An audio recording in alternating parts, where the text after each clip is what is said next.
sir. You're now tuned into the number one hip podcast. If you only knew the half, man, child. This little poem is called Acknowledgement. I often read it at the end of poetry readings, but I like reading it at the beginning of this conversation. Acknowledgement. Please, no cheers, no clowns, no advice, or lunging ahead or away. No trying to fix it. No distraction or reckless, knee-jerk projects. No attempting to make things better. Simple dishes of comfort welcomed. Just your company, just being heard makes things better, even when they can't be made right. Thank you for your support. Thank you for listening. When we had started a conversation this morning, that's what I said. A lot of you think it's going to be about wisdom, having information and talking with people, but a lot of times you end up trying to teach people how to listen. People just are not used to listening to each other. They're still preparing to respond, or they've got things going on in their mind, they've got distractions in their lives. I think good listeners are amazing people, and good listening is really a talent. It's like dance or reading a book. It's an activity. It's a human activity that you can perfect and get really good at. Yeah, you got two ears and one mouth. I like that. I love that line in terms of sometimes we can't fix things, and even if we can listen, and that makes a difference, like to be heard. So what I got from the poem is basically like you taking things as they come, giving your all, and pray for the best. What about in the corner, Soldier? I shared some of your story with Scott about 60th and Madison. You listen to a lot of people 10, 12 hours a day. Yeah, you think your story is bad off, you think you're the only one with problems until you hear other people's problems. So what you try to do is when you listen to other people's problems, you should try to make it as comfortable and lighten the load. And if you can lighten their load for the day, they can take things a little bit easier and not dwell in self-pity, and they can push forward. Yeah, I did my job for the day. Mm. Storytelling and trauma go hand in hand. I was born in a small rural place, and when there was a flood or when there was a disaster, the very first thing people would do is go over to a rock or a tree and they would write on there the date and what had happened. Or this is how high the water got, and this is the year and how high the water got during the flood. Or they'd say somebody was killed in this corner and this is his name and how many people were here this day. So I think for me that storytelling and trauma have a relationship. And in some ways that gets into healing too, that being able to have trauma and then be able to talk about the story, make sense of the story, or make the story valuable or helpful to other people is about either the story we tell or the song we sing, whether it's storytelling and singing of songs and dance. It all comes out of that impulse of storytelling. Yeah, but it don't have to be trauma. It can be good. We can have good stories. Yeah, absolutely. We hope there's a balance in that somewhere. Like, I think laughter is like the key to everything. It's like sometimes I try to keep laughing to keep from crying. Just make light of the situation. That's what I learned from Tom. Sometimes you got, and I learned from my coach, Mr. Spencer, sometimes you got to take yourself out of the equation. Yeah. And just make light of the situation. You can't just roll around in a pity party and boo hoo hoo hoo. Yeah. I need. That's why I think we get into editing our stories or editing our art, what we're going to share, the tape you're going to finally release, or the poem you're finally going to put into print. You're both artists. I think that editing it out is what we as artists bring to it, the artistry of asking ourselves, does it really matter? And in life, when I get upset with people, I want to claw at them or go at them. And I ask myself, Scotty, matter? And if the answer is no, it doesn't matter, then drop it, let it go away. It's just not, move on, keep going. Because then it matters. The joy or the thing that's worth sharing is so much more valuable, so much more important. You can share your ire and your anger and the bad stuff if you want, but it's such a waste of energy. It's such a waste of energy. Yeah. The invitation to the dance is a whole lot more fun. One of the things that what I hear you saying, Scotty, is that you can live a life or a life of and. Yeah. And there's going to be people we agree with and people we don't agree with. And but that should be and, not or. Right. And Soldier is just this is your first time meeting him, Scott? Yeah, it is. Huh? When you're with Soldier, you sit here and you have to say, now what are my problems and what are my challenges? With Soldier, I've learned that a lot of people pretend that they don't see what his challenge is. And that's more of an insult than to be humorous with him about it. And he's got a great sense of humor. I want to go back to what you said about that. I started with trauma. Soldier actually expanded the notion I put out there. I think he was reminding me that it's not just about the dark things, but the sad things. But where we're both getting to is that writing is about a celebration. Writing celebrates life in some kind of way. How did you become a poet? I suspect the first poems I experienced were sitting in a church. I was born in Central Texas on a ranch, and my father was a cowboy, what we call cowboy now. We called him cattleman back then. He owned a ranch, and my mother was very modest. We raised our own fruits and vegetables and meat. We slaughtered our animals. We ate, raised everything we ate. So I was raised probably like more people's grandparents were today. It was very elemental life. And we would go to church 3 times a week. And I suspect hearing scripture in church and hymns in church were probably where poetry began to, the idea of invoking and being able to And telling make language powerful. the story. Yeah. Bible parables, I loved those. I just love it when people tell me stories. And we not even knowing it, but when we speak, it's poetry. You know what I'm saying? Especially when you come across the words. I'll share this with you, and I don't often talk about it, but because this is an important, obvious platform to discuss it. I was born in 1952, August of 1952. Now, and this is really relevant to what's going on in our climate right today. Everyone was really afraid of polio, and everybody's afraid to go swimming. They're afraid. They thought that standing water had polio. Is where polio came from. So people didn't want to go swimming. They didn't want to go to the creek. They were really nervous. In the summertime, it was hot, and standing water in August was really a danger. So August of 1952, on a Monday, my mother gave birth to me. We went to the hospital. I was born in a clinic. So August 4th, on a Monday, I was born. Well, that Wednesday, she was diagnosed with polio. So here my mother was with a veteran husband who had just come out of the war and bought a ranch, was out there plowing a field, trying to make a living in the heat of August, trying to put the seed in so that it has something to eat for the fall. And she already had a 4-year-old girl and a 2-year-old boy. I was the third child.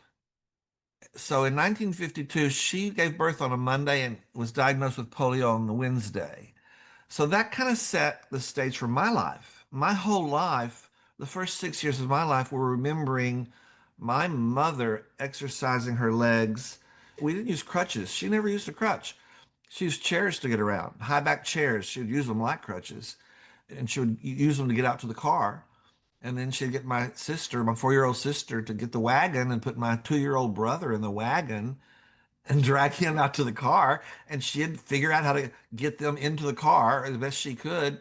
And then she'd get the girl to go in the house and get the baby, me, and bring me in the wagon and put me in the car. And then she'd drive to town.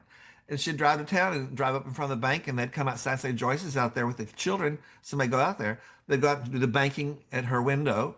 And then she'd drive over to the grocery store. And somebody'd say, Joyce Hightower's out there. She needs something. They would walk out, take her list, get what she needed. She'd pay for it. They'd bring her change. So she'd go to town and do all her business from the car window with the kids in the car. And so that's where my life started. And because now later she was able to really walk, and she wore a soft brace around her called a chairback brace. It had rods that went up the back. So by the time I was 6 or 7, she was able to go bowling and do things again. She was and boy, she was never let a day go by that she didn't take food to somebody or visit somebody. I was raised a very active of love. So it was that diagnosis of polio in those first 6 years, which we didn't know. It was great uncertainty. about the role that our mother was going to play in our lives. And that's where my life started. That was around me. I was brought into the world in a period of terrible uncertainty. Now we became a rather normal family eventually. Took a while. But so I have always related to people in wheelchairs or people that had physical limitations. But I remember also learning the two words vagil, and they're a tree stands still and doesn't get to walk around and get the things it needs, just lives in one place its whole life. And then people get to walk around with legs if they have them and or roll around on wheels. People gather what they need. We move around. We navigate and move around and gather what we need. A lot of creations don't get that. They're in one place and they stay in one place their whole life. So I've always been very aware of that from my mother's polio. And to be kind. I think that it also taught me empathy and kindness. And I think that's where my view, I don't see it as an advantage or disadvantage. I've got a limited set of tools, and Soldier has a limited set of tools. Kathy has a limited set of tools. Tom has his, and we all have a story to tell. But but don't get the question. We all have the tools. It's all of what you use them for. Uh-huh.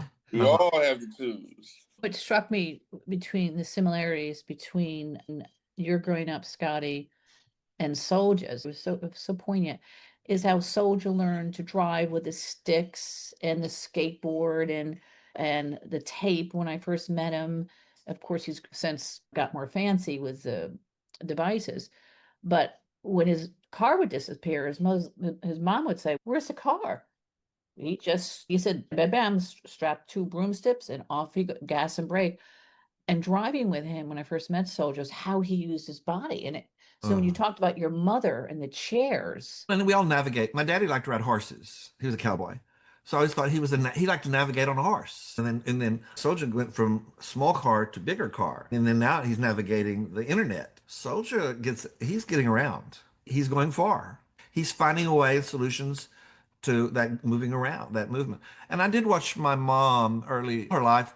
She had to move differently than different people. There were muscles that she never had, and so she would use her arm muscles because she didn't have them in her stomach.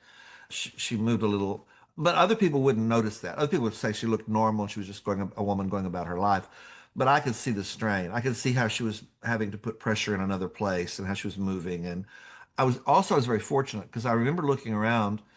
And there were families where people were in wheelchairs and their children had to take them out of the wheelchair and put them in the car, fold up the wheelchair, go and then take the wheelchair out, unfold it, take the person out of the car, help them.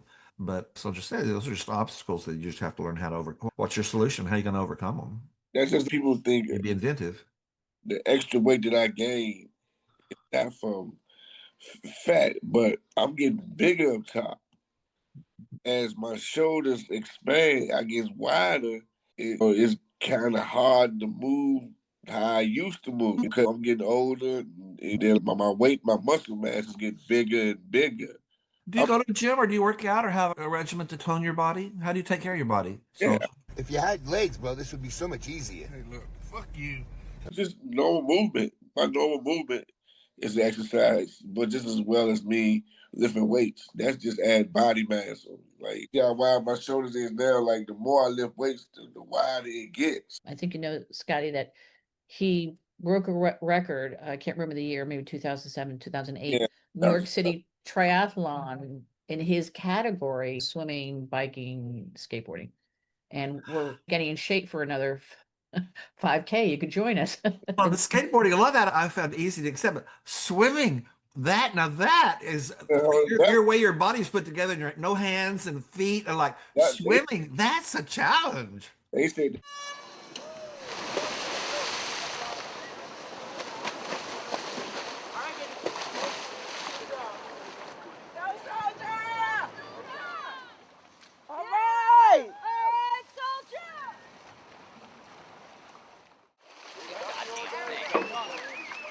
that was one of my best events.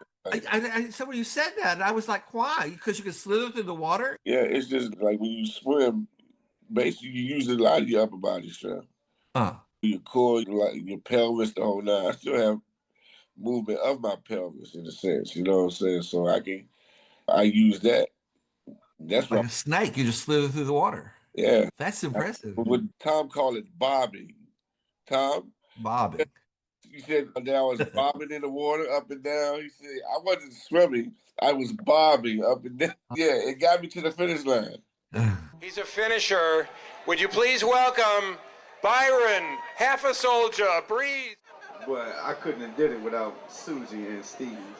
Listen, man, you couldn't have done it without your own head being in one place, and we congratulate you.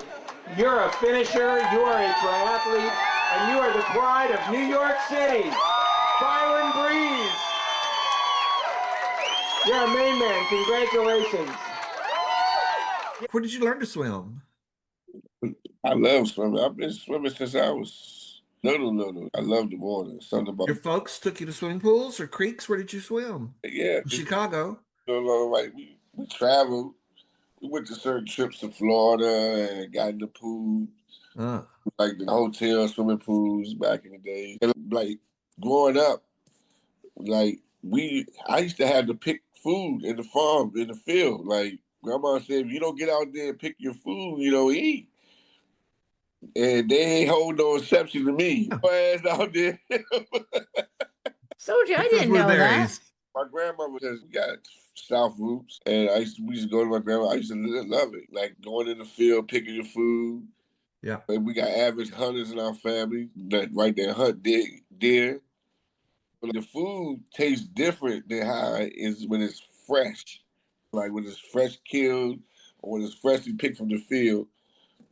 A lot of less preservatives. I don't know what they put in the food today. It make you not want to eat. I'm telling you.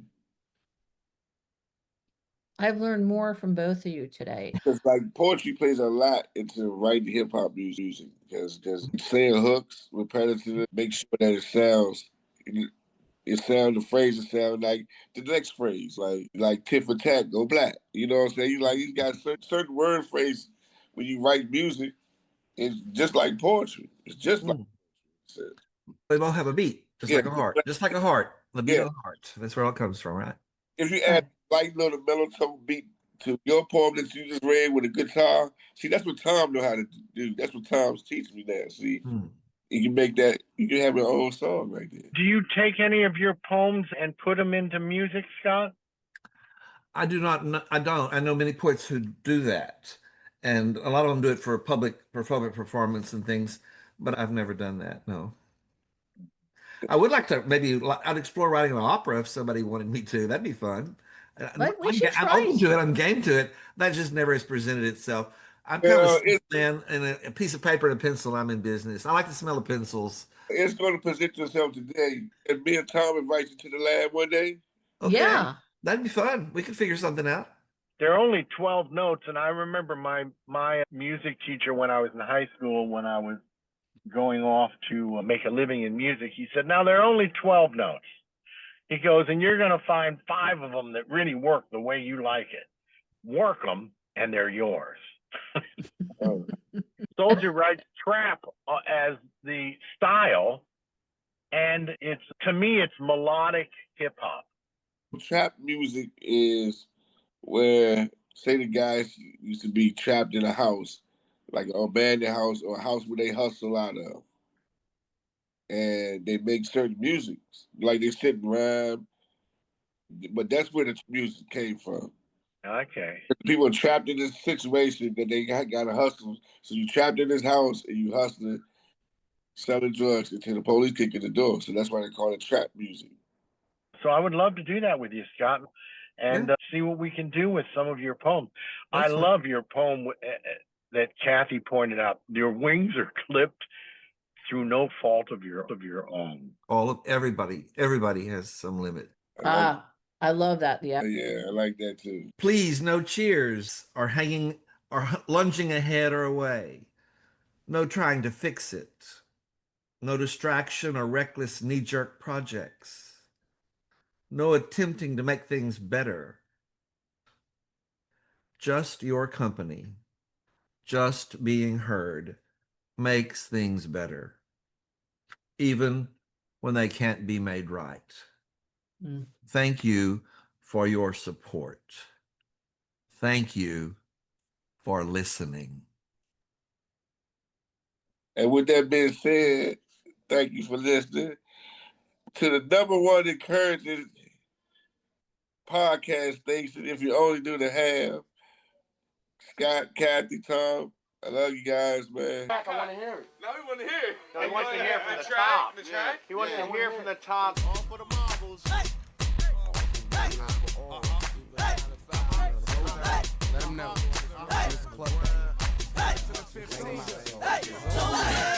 My he be the ways of living in the street. The Nina Raws give cause to break laws when we flaws. Off the red, evil thoughts into my head. I'm supposed to be dead to what the doctor said. But instead, I choose the ways of busting off lead. With the clip that rip the hollow tips in your shit. From my mind to my nine when I hung on crying at one time. I do the hustle on my grind. That seems fine, I do the hustle. Oh, wow. I could not believe that the song turned out like that. We hustle in this life, poverty, living life in a wheelchair, injustices, but at night we dream, we walking in the sky, look at us now, no chains, a world we never saw before. Tomorrow ain't promised to you, so dream with us, roll with us.